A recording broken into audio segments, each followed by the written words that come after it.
So you've made it to 5 p.m. I just saw a yawn. So just to make sure that we are all awake, give yourselves a round of applause for being here and alert at 5 p.m. on a Monday. Yay! Cool. So Nancy kind of got us thinking about this in her keynote earlier, but this panel is called Virtual Art in the Real World. And so what we're going to be talking about is what's happening in immersive art, how is it making its way into the real world in terms of economic models, in terms of types of art, in terms of interventions and hacks, and each of these creators is super talented in their own right. But there is a lot of us, and time is limited. So I'm going to ask you each to give your like 2-3 sentence quick intro on who you are and what your art practice is. Hi, I'm Marjan Moghaddam, and I'm a digital artist and an animator. And just a quick thing, my first exhibited animation was in 1984 with the Commodore 64. And so I have a long-standing computer and digital art practice. And in recent years, I'm known for the art hacks, hashtag art hacks that I do as interventions, which have gone viral on the internet. And I also do them as not transgressive, but actual commissioned and curated AR and VR for exhibition as well. Hi, I'm Carrie. I'm a musician and visual artist and virtual reality painter. And I just a couple months ago came out with my first 360 VR painting music video for my single with ADM Records. So if you guys want to check it out, that's streaming in 360 on YouTube. Awesome.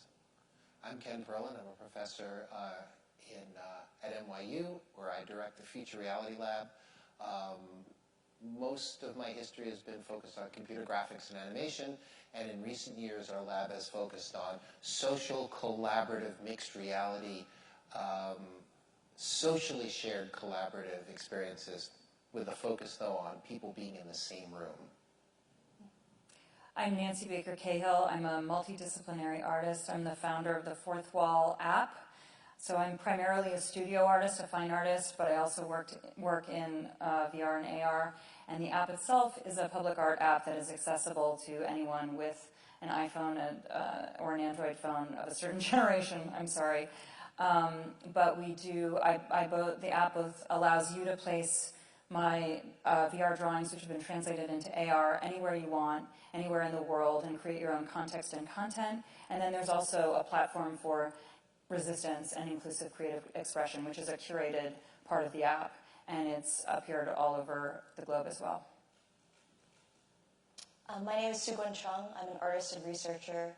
I primarily explore this medium to investigate the sensory mixes of the future. I think there's a lot of potential in reframing traditional mediums and processes like drawing in a 3D space, which is what I've done through residencies at Google. I have a background as a researcher at Media Lab as well.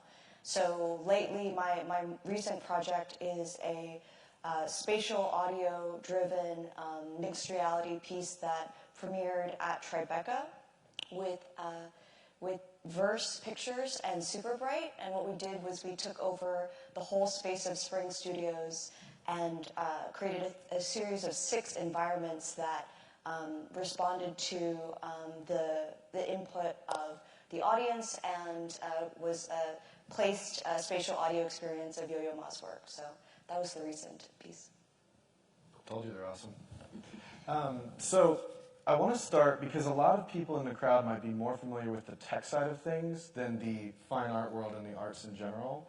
So I want to kind of frame this first part of the conversation around, you all kind of touched on it with your intros, with what your relationship with the fine art world in terms of bringing a digital practice or a sensory practice into that space has been. Nancy, since you started us off earlier, I'll have you start us off again. So talk to me a little bit about the work you're doing in contrast to the fine arts world by way of public access and AR art.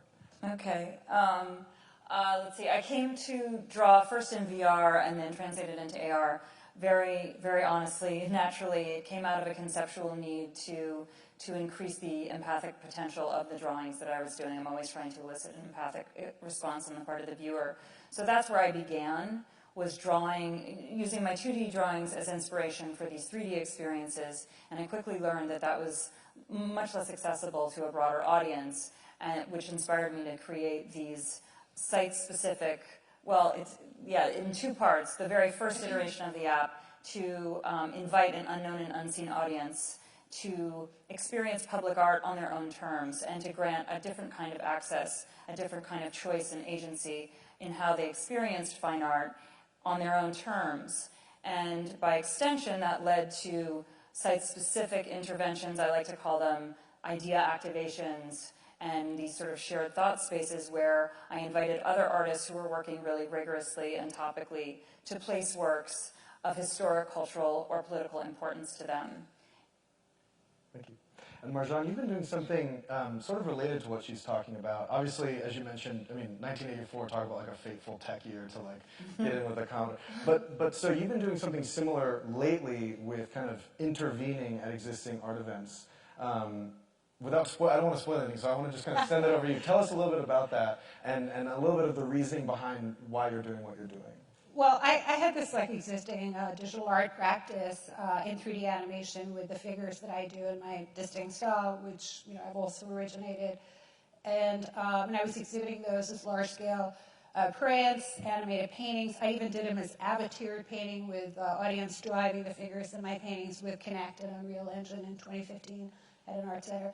And so I had this sort of large body of work, but something that kept coming up is an awful lot of my work was actively engaged in a political, cultural, and social critical discourse. And so I constantly found myself in a situation where galleries didn't want to show the stuff that was very heavily critical of the economic injustice in our world. And then I had the public art centers that would show my work, and then they would nix the pieces that they couldn't show because of the sexual context, or the feminist dialogue, or there was almost always something. And when you think about it, I mean, we live in New York City, or I do anyways, and physical art exhibition is an incredibly expensive proposition here. I mean, a gallery has to spend a fortune on its rent. It has to pay all these people. If I have to deliver 10 large format mounted prints, it's a fortune. So it's an expensive proposition. So artists are increasingly limited in terms of the kind of critical discourse that they can engage in. So starting in 2016 as a digital artist, my attitude was, the whole purpose of the digital is that it can do all those things the physical can't. And that's when I came up with the idea of why don't I have the critical discourse that I want to have without censorship through self-exhibition using spatial computing, period. And that's exactly what I did. And so I started hacking my same chronometric sculpture figures and the same exact critical dialogue and discourse and footage, shot and found exhibition footage on social media spaces. And I immediately engaged in criticizing the over-commodification and over-financialization of the art world through the art fair process. And this was in May of 2016. And as a testament, this was 2 years before Jerry Saltz wrote the article of, let's end the art fair models. This was 2 years before Team Gallery said we're no longer going to exhibit in art fair. So back then, it still hadn't started. And I can tell you that a lot of my friends who would usually put likes on, my art when I would post it to social media, they didn't put a single like on it. In the beginning, when I first started this, people were afraid that they would get into trouble. But then once the work got popular, it went viral with millions of views, then of course now everybody loves it. I just wanted to bring that up. In the beginning, it kind of felt like, oh my God, what are you doing? You can't quite do this. But to me, and just one other thing I wanted to say is an example of the power of the digital and spatial computing and the aesthetics of the digital in our world is not all of my mixed reality hacks, hashtag art hacks, you can look them up, not all of them were about the over-financialization of the art world. Some of them were artist work. For instance, in 2016, Gagosian did a 100-year survey of the nude in art. And so I hacked my non-binary nude glitch via my chronometric sculpture in that show because that comprehensive survey of the nude in art did not have a digital nude. It's the 21st century. There's no digital nude and no non-binary nude. Yeah. So to me, that was the beauty of digital art. First of all, I could animate figurative sculpture, using the plasticity of the digital to show a figure having this physical choreographed dialogue with its own gender and how it pushes and pulls and plays with itself, which you can't do with static analog physical sculpture. This absolutely requires the plasticity of the digital. But I could also do this art historic intervention.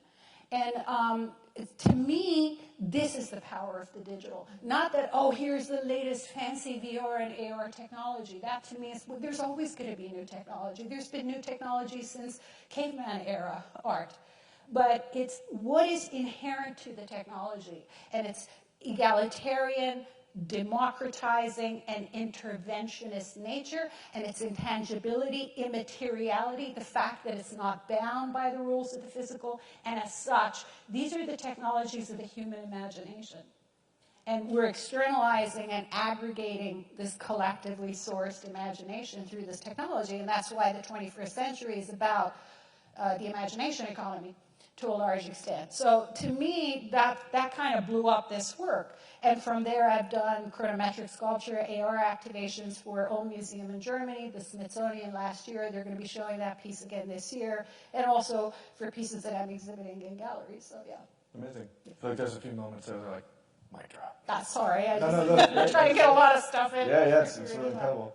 And moving from these sort of macro-political to more of the micro-political, the way that, we talk about all art being political. Sougwen, and picking up some of what you said about the new technology and what's really at the heart of what we're able to share, you have one of the most diverse practices that I see of any new media artist.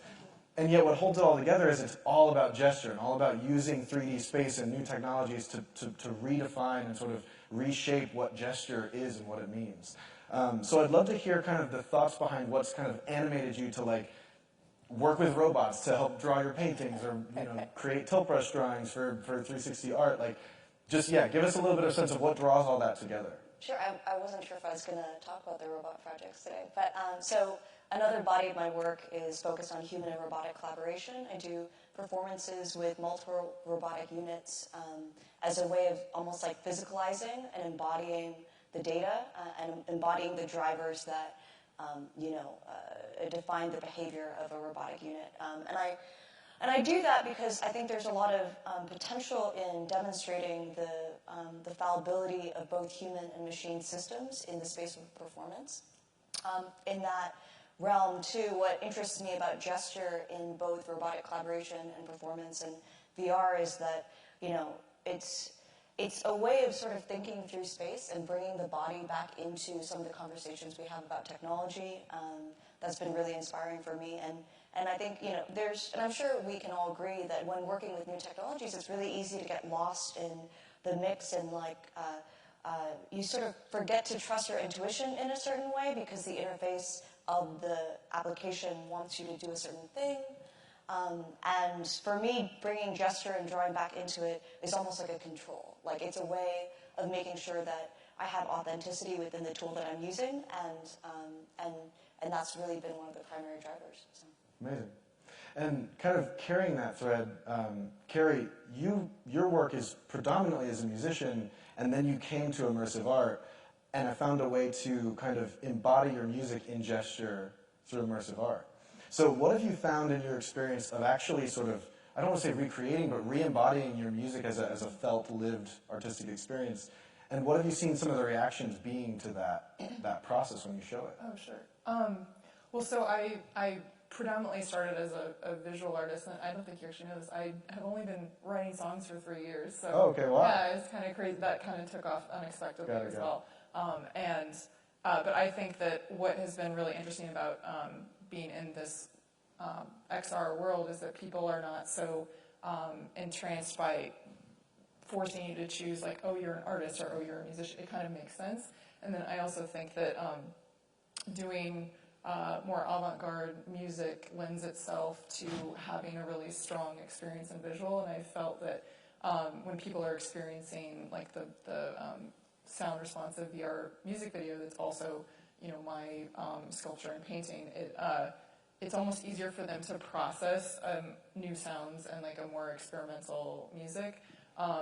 And then I also think, so some of my really good friends have told me that it's like stepping into your brain. So it's really exciting for me to find a way to really, like explore all of these different facets of me that seem so connected in a really authentic way. And it's also like, to go back to what you were talking about earlier, it's really accessible. It's more accessible. Like if there's a painting, I think one of the things that draws me to music and to VR is that it's, you can put up a 360 video on YouTube that everybody can see, and like a physical painting, people might not ever see in person. Like they'll see the image, but it's not really a piece. So I don't know if that.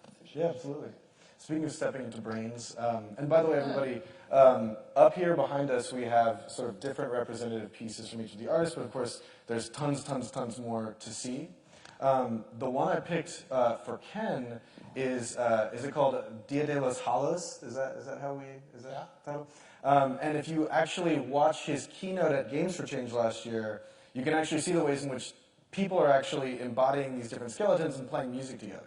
So I want to kind of lead in with you in terms of thinking about co-presence as a way of shared artistic experience. What has been your experience in kind of facilitating that, watching how people respond to immersion? I know that you really want the kind of discussion to be around extended reality rather than calling it virtual necessarily as a way of drawing the real of reality into the virtual. So I'd love to hear a little bit more about that thinking. Okay, first of all, the artist that I work with, David Lobster, is right there for making that piece and many other pieces. So, yay, David. Oh, I know David. Yeah. So yeah, it's funny because it goes both ways. It's virtual art in the real world, real art in the virtual world. What are we doing? I don't know. Could be either way. I feel as though a lot of you were talking about distribution. Only a certain number of people see a painting, but everybody sees something that you put out there in cyberspace. We do what we do, and then the world reacts to it in funny ways. And there's this dialogue that we're not completely in control of. So, for example, last year we showed an animated virtual theater piece for a co-located audience of 30 people, and we showed it at the SIGGRAPH conference. So I guess officially that made it a tech demo because it was at the SIGGRAPH Computer Graphics Conference. We did exactly the same thing at the Tribeca Film Festival, and now it's art. And now it's got an IMDb page and all this stuff. And so I feel as though my sense of what we're doing is we just have to keep doing what we're doing. As Ian Forster said, only connect. Put people together, give them experiences, watch what they do, how people interact. I think what you were talking about, the importance of gesture, and discover from people what gestures they adopt. One of the early things we found out 5 years ago is that if you put two people who know each other into a physical space and they see each other as virtual avatars, they don't have to look like themselves at all. They immediately identify that person as my friend, and they just keep their conversation going. There's ideas of identity and embodiment that are not about the specifics of visual representation, but I think are about the ideas of trust that you get when you're physically in the same space as somebody.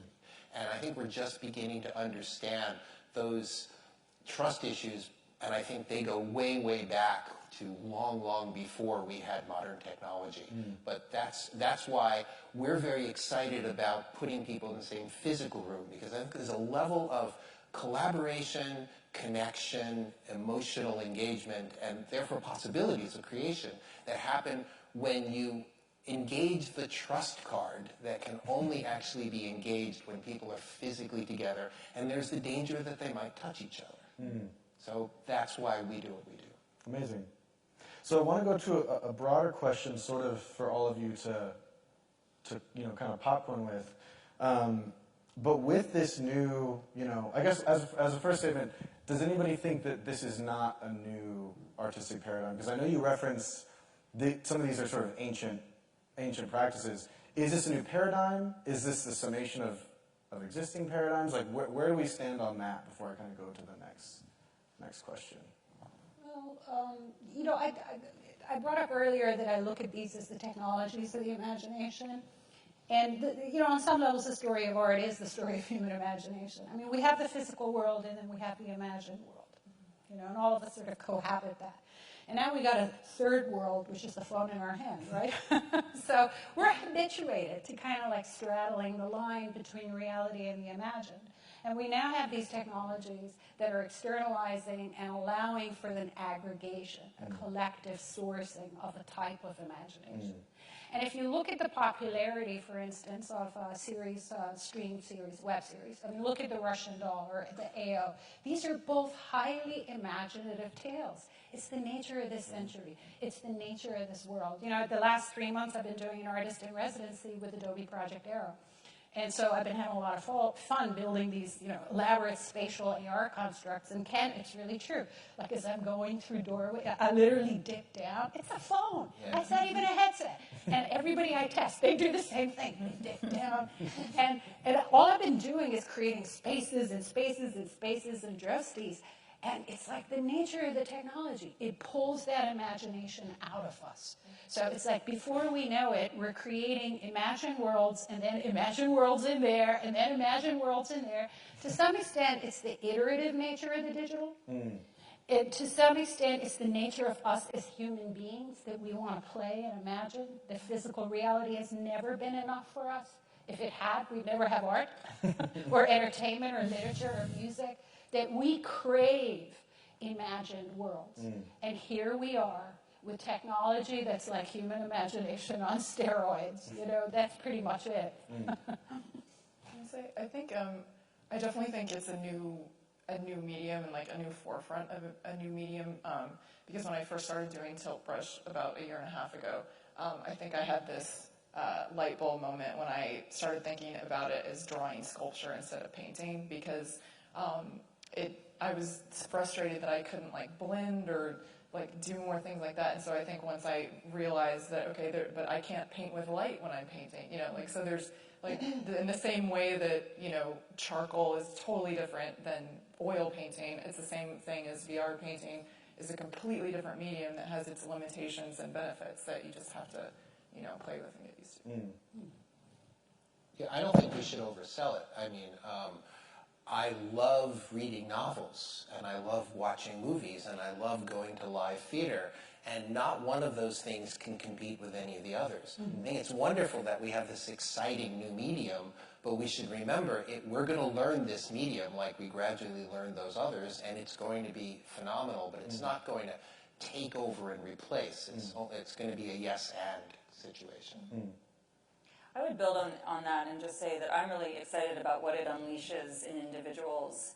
And I think particularly because there's no environmental impact to this medium, it allows us it gives us a different kind of freedom and allows us to be subversive, not to ask permission, but also invites an entirely, like Marjan was saying, like an entirely different type of imagination and conceptualization of art in space, art on site, and what those conversations might reveal. So I think that's what's super exciting to me about it. Is just that kind of potential that it's unlocking in individuals. To that point, I think I like that we're all going in a row. But I've always thought, because I grew up making digital work, of that generation, and I always thought about the screen as a space of fantasy, where our fantasies are realized. Andre Nuselder, a Dutch philosopher and media theorist, writes a lot about it.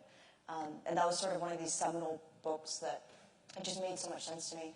And I think one thing when I started working in VR and mixed reality that I read that really resonated with me as well is that it's different from a screen in the way that inhabiting VR in particular is inhabiting not only place, but the experience of it is actually creating a memory, because there's no removal, there's no embodied distance of looking at a screen. I thought that was really powerful in terms of showing process, and manipulating time through that medium in a way that is actually implanting memories into someone's brain. And that's really, really powerful. And I think there are ways that can be a little bit dystopian, depending on what kind of gaming experience you're doing, but also incredibly exciting in terms of translating my ideas as an artist to an audience. So, Can I just add one thing to that, because that just triggered something in me.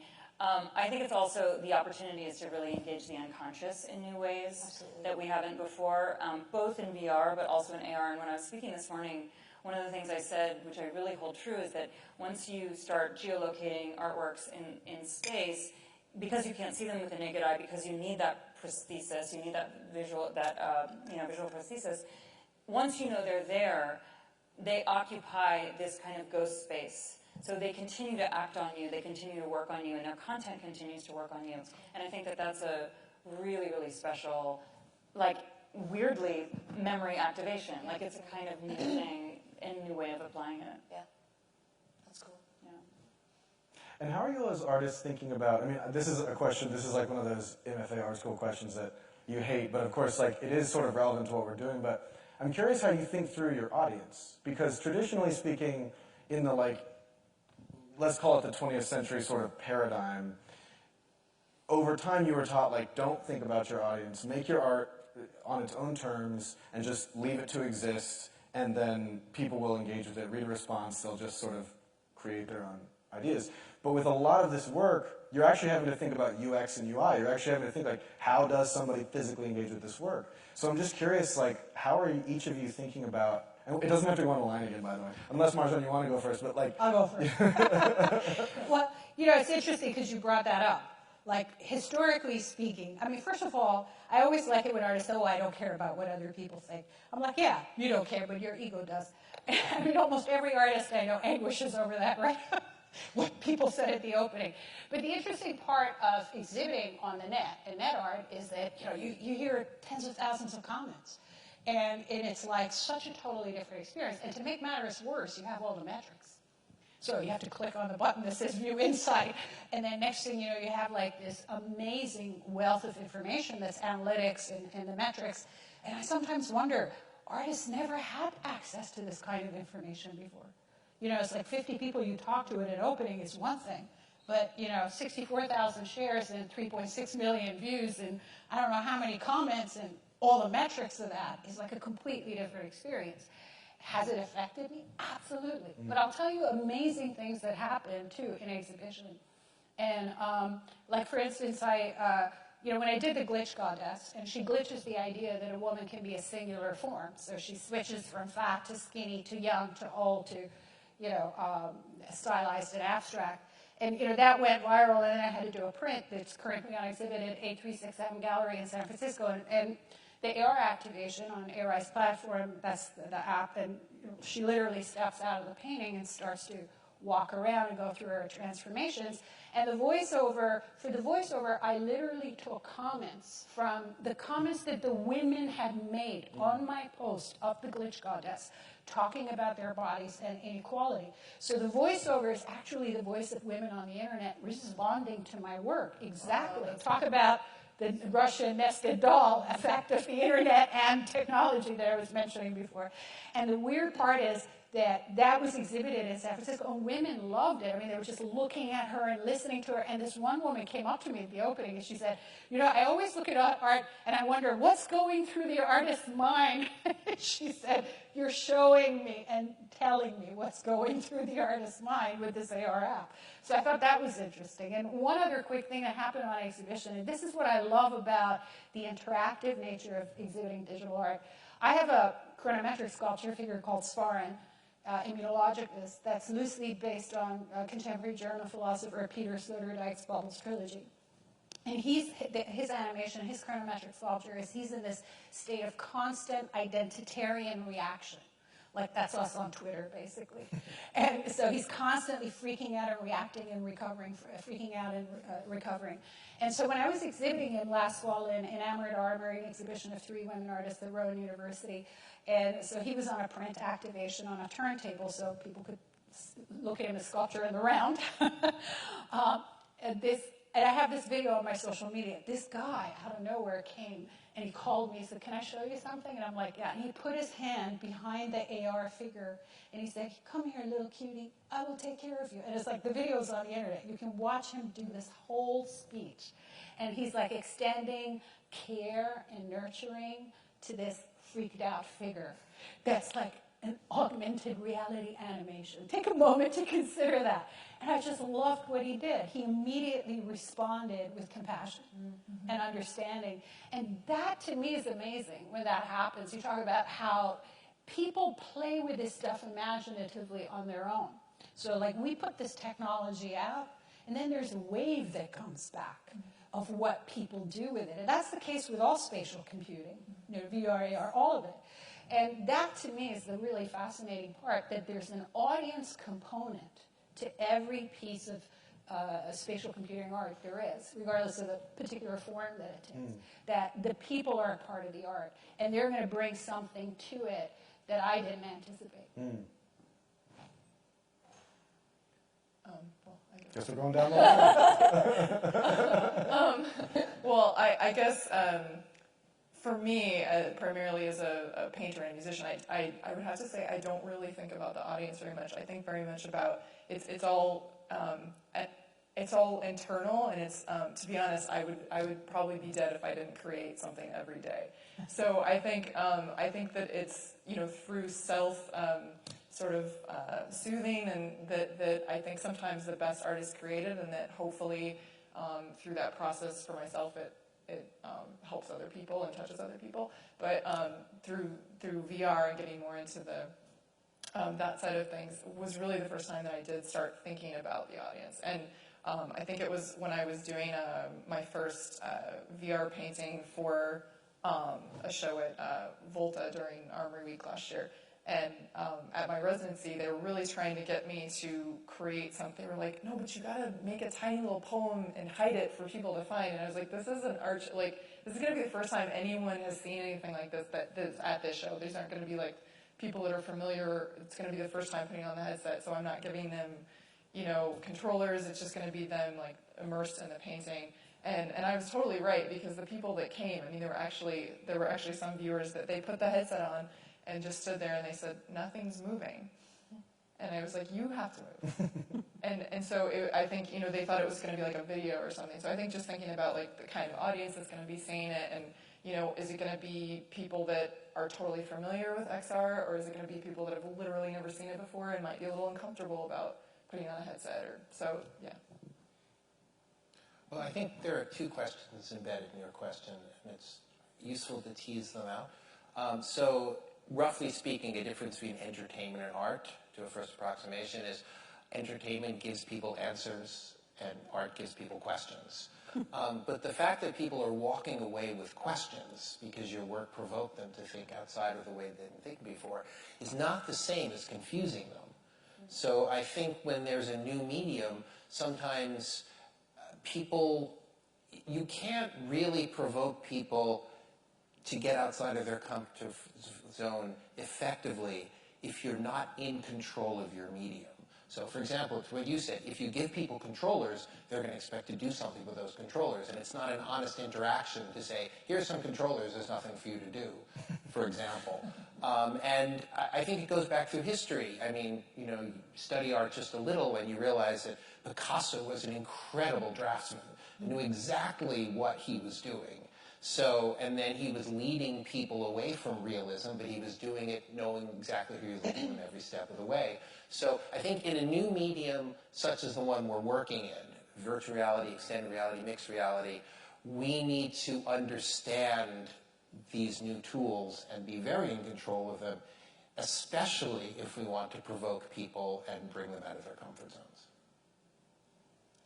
I would answer maybe slightly differently, because so much of my work recently has been so collaborative with people I don't know, with an unknown, untested audience. I've learned really to take a leap of faith and trust in other people's imagination and ingenuity, because I've been really blown away by what happens when you offer raw materials, when you offer a drawing to someone and say, here, do what you want with it. I've been astonished. So there's that piece to audience engagement. And the other thing, which I hate to repeat what I said this morning, but it does answer your question to some degree, is like this piece of Desert X, this monumental piece that I made a couple of pieces for this biennial in the Coachella Valley. And oftentimes people would show up to experience the work, which obviously you can't see with the naked eye, and wouldn't have the technology they needed, or they wouldn't understand necessarily, maybe I need to redesign my UI, how to use it. But somebody on site always did, and so these magical, unexpected, and impromptu communities sprang up, and people would have conversations around, the conceptual, what the conceptual aims of the work were, what the content of the artwork was, and then they would engage with it themselves on their own terms, and then share their pictures, their videos, whatever. And back to Marjan's point, the role that social media plays in all of this cannot be underestimated in terms of a kind of shared collective experience, and also as a kind of public archive of these experiences and of the ways in which people are choosing to interact with the work. So to me, I think of an audience, I want to connect with my audience always, but I really think of it as an invitation to conversation. Here's what I am offering you, what do you have to say back? And I'm always interested in the answer. That resonates with me a lot, actually, thinking about the conversation that happens around the work. I do a lot of performance artwork, but I can't say that I'm thinking about the audience when I'm, doing my performances with the robotic work. But I do think often about the zeitgeist around technology, whether that's AI or mixed reality or whatnot. And I think there's so much around the work and around the conversations we have about these emerging technologies that address the promises, possibilities, and paranoias of these new tools, right? And I think a lot of the time I'm trying to investigate and interrogate what those promises and paranoias might be, which is why it's kind of schizophrenic what I end up doing. Like I work in all these different mediums, but I think that's very much what drives my practice and what I think the work we're doing is about. So, yeah. Amazing. So going away from now the kind of like the seed of art and practice, and going to how do you make a life doing this stuff. Let's talk about this kind of elephant in the room of what are distribution models, what are economic models, what's the gallery models, what are the museum models, what are the festival models, how are you getting your art out in the world? And Marjan, you're not allowed to start this time so that we don't end up in a thing, but we definitely want to hear from you on this. Okay. So what are you for? Are we starting with me? Models for making this work possible. I think I've really been lucky. I've worked with the residency model quite a lot, where I get to collaborate with amazing engineers and amazing fabricators to really bring not only my process into the work, but also the conversation around what's possible with technologies. I did a residency with Google Tilt Brush and sort of got to know the team really well. And they built tools for me that we ended up open sourcing. So I thought that was a really cool way of contributing to the creative landscape at large, while also engaging different types of collaborators, which is kind of my thing, actually, human and non-human. But yeah, that's been really wonderful. I think speaking about the work has been an interesting model for not only getting it out there, but financing, And yeah, I would say that's, and I don't know how you guys feel about it, but that's as sometimes trying to find ways to make the work happen is almost like an art form in and of itself. Yes. Because it always sort of comes together in different ways, and that's part of the fun, I suppose. But yeah. I would say it's also a full-time job. That's great, yeah. Yeah. I mean, for me, I was fortunate enough to have initial investors in my app, which is a free app, and it was really crucial to me that it remained free as a public art app. And fortunately, through things like Desert X, this biennial has had enormous exposure, people sharing it on social media. Again, that's been one way of very naturally distributing the content and the ideas behind it.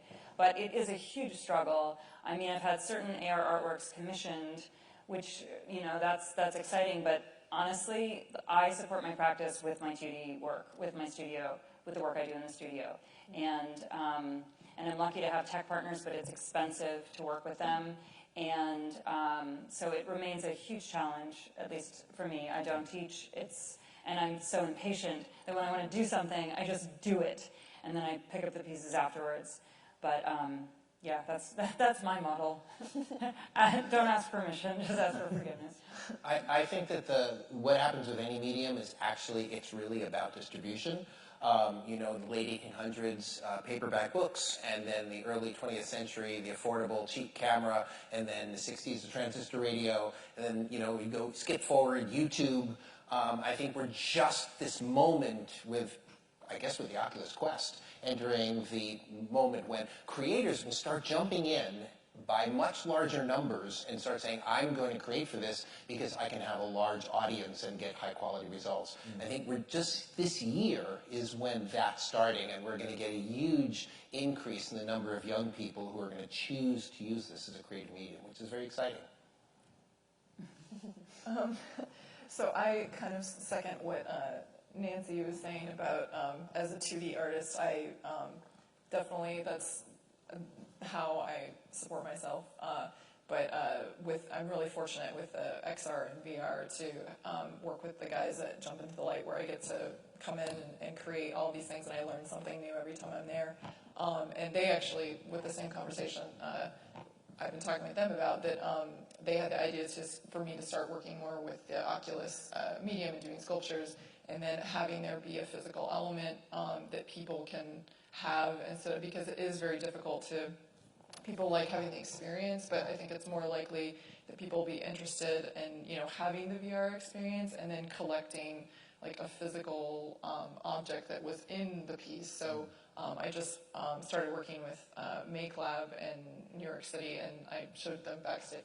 Yeah, it's this one right here. They did it's an amazing job. It's in resin, and you can see like all the little details, and it's the exact size that I was imagining, so I'm super excited to be working with them. But I think there's a lot of promise in that, and just thinking about the physical. It's also the same thing I think with music. We have the same issue with music. I mean, there's just, people don't make money unless it's like from ticket sales or from like merchandise. And so at my single release, I actually had hand painted cassette tapes. And so like those did really well. But yeah, like it's really interesting. It's a very similar issue with the XR world as with the music world, I think, because of the digital era, so. Well, I've had a long history and a long practice. So, starting in the 80s, I was working in production studios as an animator. And, so I was straddling both fine arts and applied arts ends. And in the 90s, in the early 90s, I had a studio with two partners, Digital Media Arts Inc. on Fifth Avenue and 18th Street. And, we worked on top production accounts of that era. And I can tell you that there was no way I could be an individual. I could do my art without having the resources of a studio. I mean, just rendering animation back then, Ken remembers, it took, how much, you remember SGI workstations? Of course. I mean, it was like insane. You had to be like ridiculously wealthy. So I was completely dependent on commercial production for two things: access to technology and the skills. And I think that's like another big problem that people, and I always try to tell this to my students, that, learning the program today is meaningless because you're going to have to learn a lot. And just doing the most superficial work with the new technology is also meaningless because we live in a hungry world where highly skilled people are competing with each other. So I always say, develop an art practice that supplies you two things: the tools that you need, the technology, and the skills. And the continued learning. For me, commercial production fed my art practice and what I was exhibiting. And then at some point in the late 90s, I went into academia and became a college professor. And so I have what is called, quote-unquote, institutional patronage as a tenured full college professor, which allows me to do my work with intellectual, political, aesthetic, and artistic freedom. And I could potentially be one of the last generations of artists that gets something called tenure, as everybody sadly knows, because of the changes that are happening. And it breaks my heart because there's a part of me that says, I want to see all the young ladies on this panel. I want to see all of you receive that kind of institutional patronage so that you can continue to have the same kind of art practice that I've had. But we live in a very different world. I can't make a living off my art, even though I get paid for my digital art. I have collectors. I have wealthy, well-known collectors, but I can't pay the rent. If you look at my electric bills for my GPU render farm at home, I routinely, get letters from Con Ed telling me I'm using too much electricity. I mean, I put Bitcoin miners to shame with my GPUs going 24/7 rendering.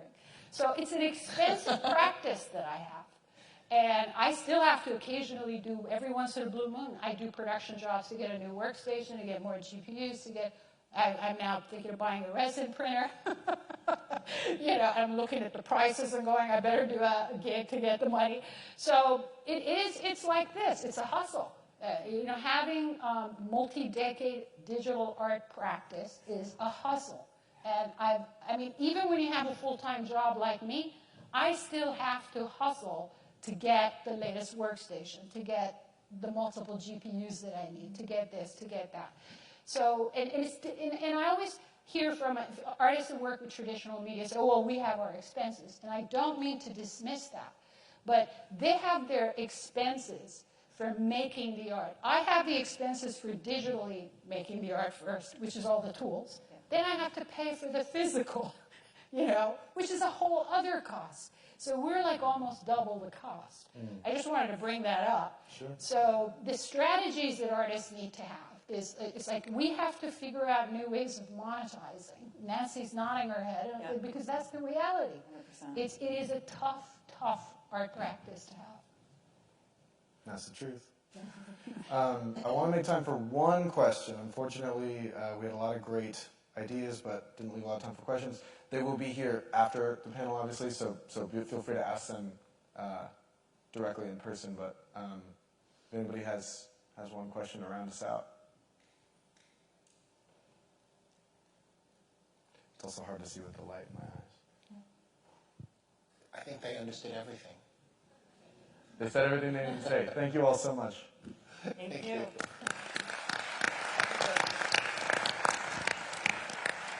you.